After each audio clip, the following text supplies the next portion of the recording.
नमस्कार दोस्तों। आज के इस वीडियो में हम समझेंगे कि एक डरे सहमे व्यक्तित्व में विश्वास कैसे जगाएं और डर कैसे भगाएं। डर भगाने और अपने अंदर आत्मविश्वास जगाने के लिए आइए पहले ये समझ लेते हैं कि आखिर डर होता क्या है और हमारे लिए कर्म प्रधान क्या है और इसका हमारे आत्मविश्वासु व्यक्तित्व बनाने में क्या भूमिका होती है। आखिर में 10 पॉइंट ऐसे आने वाले हैं जिससे आप अपने जीवन में प्रैक्टिस करके एक सफल, निडर और आत्मविश्वास से लबालब व्यक्तित्व के स्वामी रहेंगे। हाँ, ये सच है कि डर वास्तविक होता है और इस डर को जीतने से पहले हमें यह मानना ही पड़ेगा कि इसका अस्तित्व होता है। क्या आप जानते हैं कि क्या कारण होते हैं जिसकी वजह से डर पैदा होता है? तो मैं बताना चाहता हूँ। नकारात्मक और अनुशासनहीन कल्पना डर पैदा होने के मेन कारण है। जी हाँ, नकारात्मक और अनुशासनहीन कल्पना, इसके प्रभाव से डर पैदा होता है और डर लोगों को अवसर या अपॉर्चुनिटी का लाभ उठाने से रोकता है। डर लोगों को शारीरिक रूप से कमजोर बना देता है। ये डर ही है जो लोगों को बीमार बना देता है। डर लोगों की जिंदगी को छोटा कर देता है। जब आप बोलना चाहते हो तो डर आपके मुंह को बंद कर देता है। वास्तव में डर एक शक्तिशाली भावना है जो किसी न किसी रूप में लोगों को वह हासिल करने से रोकता है जो भी जीवन में हासिल करना चाहते हैं। हालांकि ये डर का भावना यूं ही रातों रात नहीं बनी है, बल्कि हमने ही जाने अनजाने इसे नकारात्मक बातों से सींच सींच के तैयार किया है। कहीं न कहीं ये परिणाम है आत्मविश्वास के अभाव का। और आत्मविश्वास आसमान से आकर हमारे दिमाग में नहीं घुसता, बल्कि हासिल किया जाता है, विकसित किया जाता है। हाँ, कोई भी आदमी आत्मविश्वास के साथ पैदा नहीं होता, लेकिन जिन लोगों में आत्मविश्वास बहुत ज्यादा होता है उन्होंने चिंता जीत लिया है। जो हर जगह हर कहीं बेफिक्री से आते जाते हैं, उन्होंने यह आत्मविश्वास को धीरे धीरे हासिल किया है। जब हम कठिन समस्याओं का सामना करते होते हैं तो हम तब तक दलदल में फंसे रहते हैं जब तक कि हम कर्म नहीं करते। एक्चुअली आशा से शुरुआत होती है, लेकिन जीतने के लिए आशा के साथ साथ कर्म की भी जरूरत होती है। इसलिए याद रखिए, हमारा कर्म हमारे भावनाओं से आगे होता है। हम अपनी भावनाओं को तो सीधे सीधे नियंत्रित नहीं कर सकते, परंतु हम अपने कार्यों को नियंत्रित करके अपनी भावनाओं को नियंत्रित कर सकते हैं। अपने रोजमर्रे में इन 10 पॉइंट को अभ्यास में लेने से विश्वास की शक्ति को बढ़ाया और अपने अंदर बैठे हुए डर को भगाया जा सकता है। सबसे पहला पॉइंट है, अपने डर को चिन्हित कीजिए, उसे लिखिए एक जगह पर और फिर उस पर रचनात्मक कार्य करिए। क्योंकि अकर्मण्यता अर्थात किसी परिस्थिति के बारे में कुछ न करने की आदत से डर बढ़ता है और आत्मविश्वास कम होता है। इसलिए सबसे पहले डर को चिन्हित करें और फिर उस पर रचनात्मक कार्य करने में तुरंत जुट जाए। दूसरा पॉइंट है, अपने दिमाग में सिर्फ पॉजिटिव बातें ही जमा करने की कोशिश करें और सिर्फ पॉजिटिव बातें ही निकालने की कोशिश करें। पुरानी अप्रिय घटना या सिचुएशंस को याद करने की आदत छोड़ दें। तीसरा पॉइंट है, लोगों को सही पहलू से देखें, सही नजरिए से देखें। याद रखें, लोग ज्यादातर मामलों में एक जैसे ही होते हैं और बहुत कम मामलों में एक दूसरे से अलग होते हैं।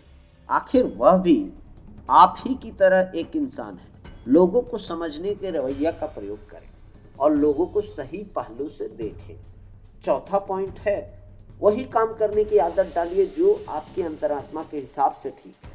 इससे आपके जीवन में अपराध बोध या गिल्टी फीलिंग का जहर नहीं घुल पाएगा, क्योंकि सही काम करना सफलता के लिए एक बहुत व्यवहारिक नियम है। पांचवा पॉइंट है, अपने हर काम में झलकने दे कि मुझ में आत्मविश्वास है और काफी आत्मविश्वास। सिक्स पॉइंट है, हमेशा आगे की बेंच पर बैठिए। दोस्तों, आगे की बेंच पर बैठने से तात्पर्य है कि कभी आपने मीटिंग्स या चर्चा या क्लासरूम या किसी भी तरह की सभा में जाते हो, पहले मेज पे बैठने की कोशिश करें। क्योंकि अक्सर आपने देखा होगा कि पीछे की सीटें सबसे पहले भर जाती हैं। ज्यादातर लोग पीछे की लाइन में बैठना चाहते हैं ताकि वे लोगों की नजरों में ना आए। वे लोगों की नजर से बचना चाहते हैं क्योंकि उनमें आत्मविश्वास नहीं होता है, जबकि आगे बैठने से आत्मविश्वास बढ़ता है। हाँ, ये बात तो पक्की है कि आगे बैठने से आप थोड़े ज्यादा नजरों में रहते हो, परंतु याद रखें, सफलता के लिए लोगों की नजरों में रहना भी बहुत ज्यादा जरूरी है। सातवां पॉइंट है, नजरें मिला के बात करने का प्रैक्टिस करें। अगर कोई आपकी आंखों में सीधे नहीं देखता तो आपके मन में सवाल आता है कि कहीं आदमी कुछ छुपाने की कोशिश तो नहीं कर रहा है। यह आदमी किस बात से डरा हुआ है? क्या मुझे धोखा देना चाहता है? इस आदमी के इरादे क्या हैं? जब आप नजरें मिलाने से बचते हैं तो सामने वाले पर अच्छा छाप नहीं छोड़ पाते। जाने अनजाने आप कहते हैं, मैं डरा हुआ हूं, मुझ में आत्मविश्वास की कमी है। इस डर को जीतने का यही तरीका है कि सामने वाले से नजरें मिला के बात करें। नजरें मिला के बात करने से सामने वाले को यह मैसेज जाता है कि मैं ईमानदार और सच्चा हूँ। I am honest and truthful. मैं जो कह रहा हूँ मैं उसमें पूरी तरह से यकीन करता हूँ। मैं डरा हुआ नहीं हूँ, मैं आत्मविश्वासु और कॉन्फिडेंस से भरा हुआ। दूसरे आदमी की आंखों में डालकर बात कीजिए। इससे न सिर्फ आप में आत्मविश्वास आ जाएगा बल्कि सामने वाला भी आप पर विश्वास करने लगेगा। यकीन करें दोस्तों, सामने वाला भी आप पर यकीन करने लगेगा। 8वां पॉइंट है, 25% तेज चलिए। आत्मविश्वास बढ़ाने के लिए 25% तेज चलने का तकनीक का प्रयोग कीजिए। अपने कंधों को यानी अपने शोल्डर को सीधा कर लें, अपने सिर को थोड़ा ऊपर उठा लें और थोड़े तेज कदमों से आगे की तरफ बढ़े चलें। आप यकीनन पाएंगे कि आपका आत्मविश्वास बढ़ चुका है। दोस्तों, यकीन ना हो तो आज ही ट्राई करके देख लीजिए, इसका रिजल्ट आप खुद इंस्टेंट देख पाएंगे। 9वां पॉइंट है, बोलने की आदत डालें। अक्सर ये देखा गया है कि बहुत से समझदार और योग्य लोग चर्चा में भाग नहीं लेते। इनफैक्ट चर्चा के दौरान उनका मुंह ही नहीं खुल पाता। हाँ, ऐसा नहीं कि उनके पास बाकी लोग जितने अच्छे विचार नहीं होते या वे बोल नहीं सकते। इसका कारण सिर्फ यह होता है कि उनमें आत्मविश्वास नहीं होता, कॉन्फिडेंस की कमी होती है।